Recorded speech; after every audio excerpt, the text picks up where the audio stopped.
اعوذ باللہ من الشیطان الرجیم بسم اللہ الرحمن الرحیم وَإِذْ قَالَ اللَّهُ يَا عِيسَى ابْنَ مَرْيَمَ أَأَنْتَ قُلْتَ لِلنَّاسِ اتَّخِذُونِي وَأُمِّيَ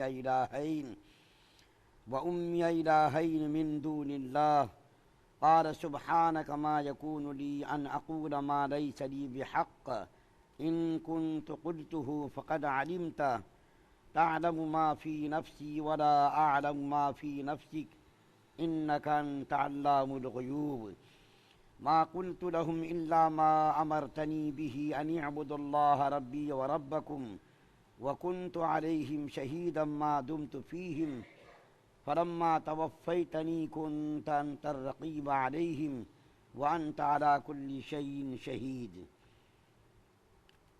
سورہ مائدہ کی 116 اور 117 دو آیات آپ کے سامنے پڑھی گئی ہے۔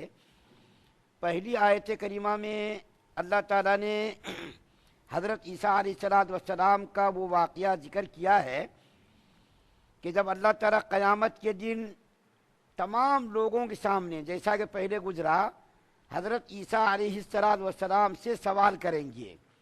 پہلے تو یہ ذکر آیا تھا کہ تمام نبیوں سے سوال کریں گے کہ ماذا اجیبتم، کہ تمہاری امتوں نے کیا جواب دیا۔ تو تمام کے تمام نبی کہیں گے یا اللہ تو ہی جانتا ہے، تجھ سے کوئی بات چھپی ہوئی نہیں ہے۔ لیکن یہاں اللہ تعالیٰ حضرت عیسیٰ علیہ السلام کے بارے میں فرما رہے ہیں کہ یاد کرو اس وقت کو جب اللہ تعالیٰ حضرت عیسیٰ علیہ السلام سے لوگوں کے سامنے، یعنی عیسائیوں کے سامنے، جو عیسیٰ علیہ السلام کے ماننے والے تھے، ان کے سامنے یہ سوال کریں گے کہ اے عیسیٰ علیہ السلام، یہ بتاؤ کہ کیا تم نے اپنی قوم سے، اپنی امت سے یہ کہا تھا کہ میری قوم مجھ کو اور میری ماں کو دونوں کو معبود سمجھو، الہ سمجھو؟ یہ عیسائیوں کے سامنے سوال کریں گے۔ حضرت عیسیٰ علیہ السلام جب یہ سوال سنیں گے تو دہشت کے مارے کانپنے لگیں گے، خوف طاری ہو جائے گا کہ یہ اللہ تعالیٰ کیا سوال کر رہے ہیں۔ اس کے بعد تھوڑی دیر کے بعد جب حضرت عیسیٰ علیہ السلام ہوش و حواس میں جب آئیں گے، دہشت اور خوف ختم ہوگا، تو حضرت عیسیٰ علیہ السلام اللہ تعالیٰ کے سامنے یہ عرض کریں گے، یہ عیسائیوں کو سنا کر کے کہیں گے، کیونکہ عیسائیوں نے حضرت عیسیٰ علیہ السلام کو خدا کا بیٹا قرار دیا تھا۔ بعض گروپ نے حضرت عیسیٰ علیہ السلام کو خدا ہی سمجھ لیا تھا، بعض نے 3 خداؤں میں سے ایک خدا سمجھا تھا۔ تو ان لوگوں کے سامنے ان لوگوں کی عاجزی کو، مجبوری کو ظاہر کرنے کے لیے کہ دیکھو اس کو تم نے خدا سمجھا تھا یا خدا کا بیٹا سمجھا تھا یا 3 خداؤں میں سے تم نے ایک خدا سمجھا تھا، دیکھو کتنا یہ لاچار مجبور ہے۔ جس کو تم نے اپنا خدا سمجھا تھا وہ کتنا لاچار اور مجبور ہے کہ میرے سامنے کانپنے پر مجبور ہے، اور تم نے اس کو خدا مانا تھا، خدا کا بیٹا مانا تھا۔ اگر یہ نعوذ باللہ خدا ہوتے یا خدا کا بیٹا ہوتے تو اس کے اوپر یہ دہشت طاری کیوں ہوتی، خوف طاری کیوں ہوتا؟ عیسائیوں کو سنانے کے لیے یہ بات اللہ تعالیٰ حضرت عیسیٰ علیہ السلام سے عرض کریں گے۔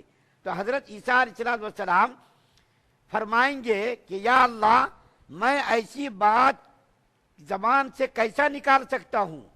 جو آپ نے کہا کہ کیا تم نے کہا تھا خدا مجھ کو مانو، میری ماں کو مانو، میں ایسی بات زبان سے کیوں کر نکال سکتا ہوں جس کا مجھے حق نہیں؟ ایسی بات زبان سے میں کیوں نکالوں؟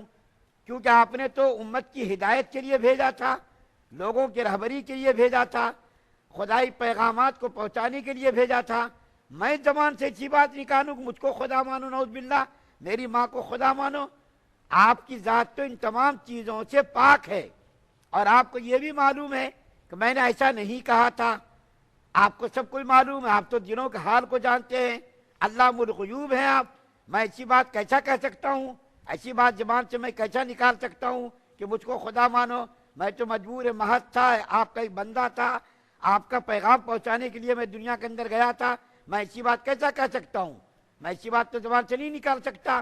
اس کے بعد دوسری آیت کریمہ میں حضرت عیسیٰ علیہ السلام کا جو قول نقل کیا گیا، یہ نقل کیا گیا، یا اللہ، میں نے تو وہی بات کہی جس کا آپ نے مجھ کو حکم دیا تھا۔ میں نے زبان سے لوگوں کے سامنے وہی بات نکالی جس کا آپ نے مجھ کو حکم دیا تھا۔ کیا حکم دیا تھا؟ اے لوگو، میرا رب وہی ہے اور تمہارا بھی رب وہی اللہ ہے، میرا بھی رب اللہ ہے، تمہارا بھی رب اللہ ہے، اس کے علاوہ میں نے کوئی اور بات نہیں کہی تھی، اور آپ اس بات کو اچھی طریقے سے جانتے کہ میں نے ایسی ہی بات کہی تھی، اس کے علاوہ میں نے کوئی اور بات نہیں کہی تھی۔ یہ دیکھیے اس آیت کریمہ سے بعض لوگوں نے جو گمراہ فرقے ہیں ان لوگوں نے یہ استدلال کیا ہے کہ حضرت عیسیٰ علیہ السلام مر گئے، ان کے اوپر موت طاری ہو گئی۔ دیکھیے سب سے پہلی بات تو یہ ہے کہ حضرت عیسیٰ علیہ السلام سے یہ جو گفتگو ہو رہی قیامت کے دن کی گفتگو ہے، دنیا کے اندر کی گفتگو نہیں ہے، یہ قیامت کے دن یہ بات ہوگی، گفتگو ہوگی۔ جن لوگوں نے استدلال کیا کہ حضرت عیسیٰ علیہ السلام دنیا سے چلے گئے، مر گئے، ان کا استدلال کئی طریقوں سے غلط ہے۔ ایک تو یہ کہ قرآن کے اندر بے شمار مقام پر حضرت عیسیٰ علیہ السلام کے بارے میں کہا گیا کہ اللہ تعالیٰ نے ان کو اٹھا لیا آسمان پر۔ ان کو یہودیوں نے قتل کرنے کی کوشش کی، پھانسی دینے کی کوشش کی، تو اللہ تعالیٰ خود فرماتے وما قتلوا وما صلبوا ولكن شبه لهم بل رفعه اللہ الیہ، کہ ان لوگوں نے قتل کرنے کی کوشش کی لیکن وہ قتل نہیں ہوئے اور ان کو سولی پر بھی نہیں لٹکایا گیا، بلکہ اللہ تعالیٰ نے اس کو اپنی طرف آسمان کے اوپر اٹھا لیا۔ چنانچہ معراج میں نبی کریم صلی اللہ علیہ وسلم نے چوتھے آسمان پر حضرت عیسیٰ علیہ السلام سے ملاقات کی۔ تو ساری امت کا یہ اجماع ہے، ساری امت کا اس بات پر اتفاق ہے کہ حضرت عیسیٰ علیہ السلام کو آسمان پر اٹھا لیا۔ اور جن لوگوں نے یہ استدلال کیا اس آیت کریمہ سے فلما توفیتنی کہ حضرت عیسیٰ علیہ السلام کو پر موت طاری ہو گئی، بالکل غلط استدلال کیا۔ اور یہ گفتگو جو ہو رہی ہے یہ قیامت کے دن کی گفتگو ہے، دنیا کے اندر یہ گفتگو نہیں ہو رہی ہے۔ تو بہرکیف ان دونوں آیات کریمہ میں حضرت عیسیٰ علیہ السلام کی عاجزی اور مجبوری کو ظاہر کرنے کے لیے عیسائیوں سے اللہ تعالیٰ اس قسم کے سوال عیسائیوں کے سامنے سوال کریں گے حضرت عیسیٰ علیہ السلام سے، تو حضرت عیسیٰ علیہ السلام کہیں گے یا اللہ آپ کی ذات تو پاک ہے، میں اسی بات زبان سے کس طرح نکال سکتا ہوں جو آپ کی شان کے خلاف ہے؟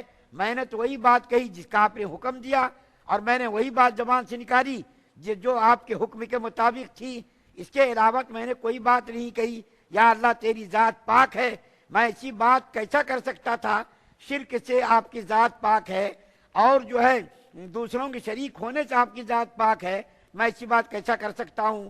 تو حضرت عیسیٰ علیہ السلام یہ جواب دیں گے۔